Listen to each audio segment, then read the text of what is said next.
ഇന്ന് നമ്മളിവിടെ തയ്യാറാക്കാൻ പോകുന്നത് കടച്ചക്ക മപ്പാസ്. അതിന് വേണ്ടിയ കാര്യങ്ങൾ: കടച്ചക്ക അല്പം ഉപ്പും മഞ്ഞളും ചേർത്ത് വേവിച്ച് വയ്ക്കുക. എണ്ണ ചൂടാക്കുക. അല്പം ഉലുവ പൊട്ടിക്കുക.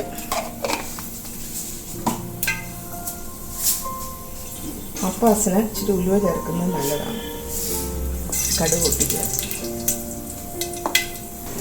പൊട്ടി വരുമ്പോൾ പൊട്ടിയതിന് ശേഷം ഇഞ്ചി, പച്ചമുളക്,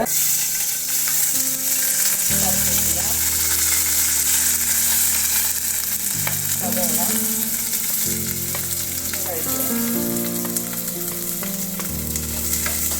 കടുകും ഉലുവയും പൊട്ടിക്കഴിയുമ്പോൾ ഇഞ്ചി, പച്ചമുളക്, കറിവേപ്പില, സവോള ഒക്കെ ചേർത്ത് വഴറ്റുക.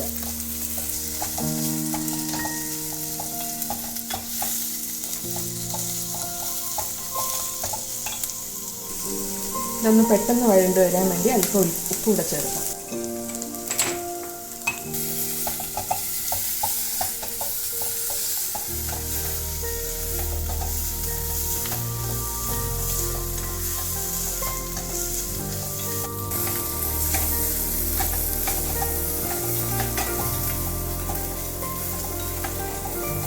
മല്ലിപ്പൊടി, ഗരം മസാല, മഞ്ഞൾപ്പൊടി, മുളക് പൊടി, കുരുമുളക് പൊടി.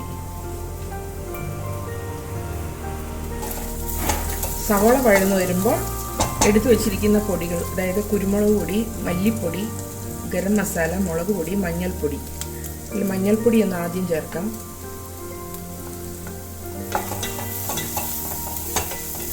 മഞ്ഞളൊന്ന് മൂത്ത് വരുമ്പോഴത്തേക്ക്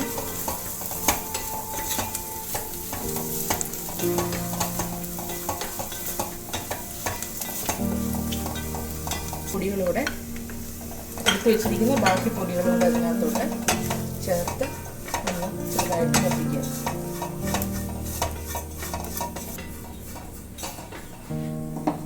അല്പം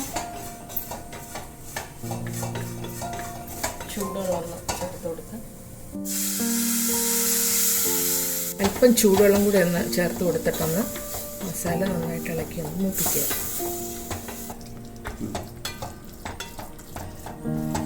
നമ്മൾ ആദ്യം ചേർത്തത് എണ്ണ ചൂടാക്കി അല്പം ഉലുവ, കടുക് ഇവ പൊട്ടിക്കഴിയുമ്പോൾ സവോള, ഇഞ്ചി, പച്ചമുളക്, കറിവേപ്പില ഇവ ചേർത്ത് വഴന്ന് വരുമ്പോൾ എടുത്തു വച്ചിരുന്ന മല്ലിപ്പൊടി, മുളക് പൊടി, ഗരം മസാല, അല്പം പെപ്പർ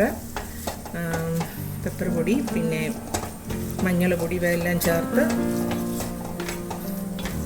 അല്പം ഒന്ന് ഇളക്കി അല്പം ചൂടുവെള്ളം കൂടെ ചേർത്ത് ഒന്ന് മിക്സ് ചെയ്ത് ഒന്ന് മൂപ്പിക്കുക. അതിനുശേഷം വേവിച്ച് വെച്ചിരിക്കുന്ന കടച്ചക്ക അതിലോട്ട് ചേർക്കുക.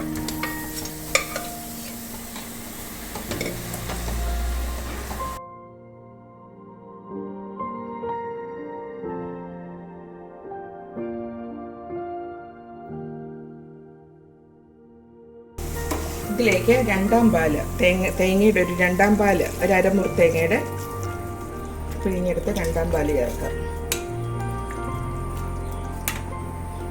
ഇത് നന്നായിട്ടൊന്ന് തിള വരട്ടെ.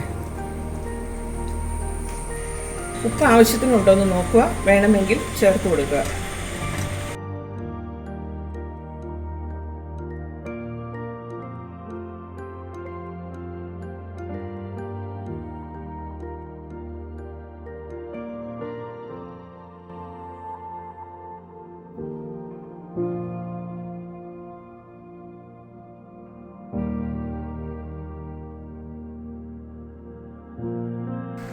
ഇതിലേക്ക് നമുക്ക് അല്പം വിനാഗിരി ചേർത്ത് കൊടുക്കാം. ഏകദേശം ഒരു 1/4 ടീസ്പൂൺ വിനാഗിരി ചേർത്തിട്ട് നമുക്ക് തീ അല്പം കുറയ്ക്കാം.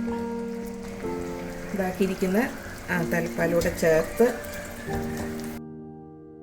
ഇളക്കി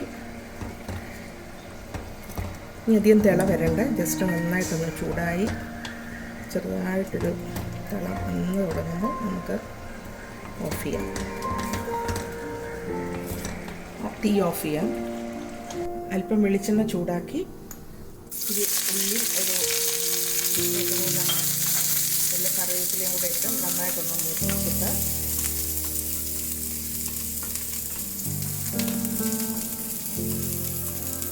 ആദ്യമേ കടുകും ഉലുവായും നമ്മൾ ചേർക്കുന്നില്ലെങ്കിൽ ഈ സമയത്ത് മൂപ്പിച്ച് ചേർത്താലും മതി.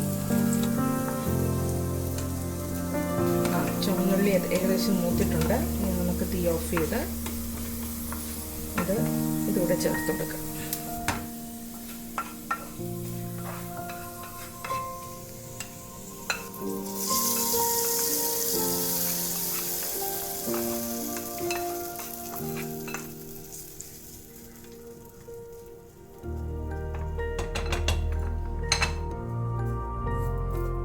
സ്വാദിഷ്ടമായ കടച്ചക്ക മപ്പാസ് റെഡി.